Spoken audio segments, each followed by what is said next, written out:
You're not lazy, you're not broken, but if you're honest, you feel stuck and you don't know why. You scroll for answers, you watch motivational videos, you make plans. But nothing changes. Why?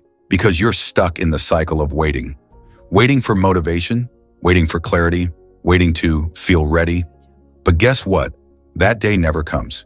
Here's the truth. You don't need more time. You don't need more information. You need one thing: movement. Action beats overthinking. Small steps create momentum.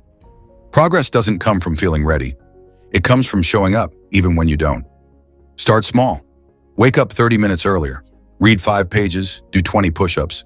Write down your goals. You don't have to sprint, you just have to start. The moment you stop waiting, that's the moment you start winning. You're not stuck, you're just standing still. Move now, even if it's messy, and watch how everything starts to change.